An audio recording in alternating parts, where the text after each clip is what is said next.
So, I recently came across the idea that Hollywood is going to make a Five Nights at Freddy's movie. I can imagine it all now. 2 hours of Tom Cruise sitting in one room looking at cameras. Then a jump scare. Credits. Easiest $1 billion in the movie industry. Get Michael Bay on the horn, he'll do it. No, seriously though. I think this might actually be a pretty good idea. The story itself makes a pretty good movie. I can't say much for the game because I think the game is kinda lousy. It's Night Trap with jump scares. 99% of the time you're doing nothing but waiting. Granted, the waiting makes you tense, because you know the jump scare is coming, and you don't know when it's gonna come. And then you have to start the night over. It's not scary tense, it's annoyed tense to me. I don't know, it just feels kinda cheap. And the sequels feel kinda rushed. Seems like at this point Scott just has an animatronic maker, could generate a new enemy in a very short amount of time just by moving some textures around and aging them a bit.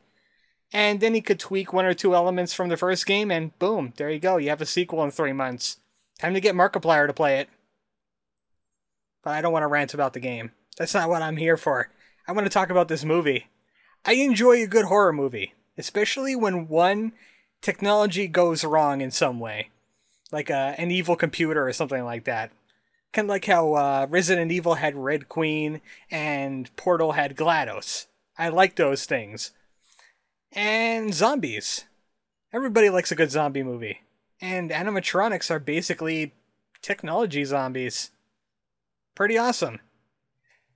And I'm pretty much interested in the story of Five Nights at Freddy's. I can't tolerate the game that I have to play to see it, so I just go to the Five Nights at Freddy's wiki and read about it. And I'm interested in what's going on there. It could work. I mean, I know video game movies sucked at various levels in the past, due to the missing gaming interaction, obviously. Prince of Persia I thought was kinda sorta made it because it focused on the story, and the story wasn't that half bad. Unlike, say, the Doom movie that had those first-person views, and it was like, hey, you're actually playing a video game. I said, no, I'm not, I'm playing a movie. What the heck are you on?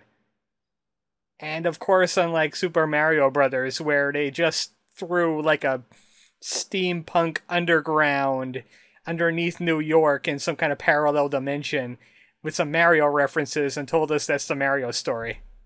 Obviously, that didn't go too well. Also, Handsome Koopa and John Luigi Leguizamo. And Five Nights at Freddy's gameplay, when you think about it, is really pretty bland.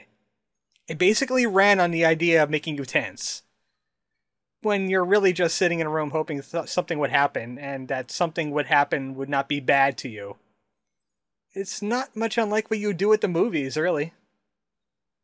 Probably that's why Let's Plays are so big on it, because someone's playing the game for you, adding some extra commentary, and of course they have their crazy face in the corner of the screen screaming at stuff. They add a little bit of fun to something that would probably be not very fun after a while. It's all scare, very little action. That's all I have to say about it. And instead, with the interaction thing being lost on video game movies, there's not much action to begin with. So instead of losing action, like playing the video games part, you can add action.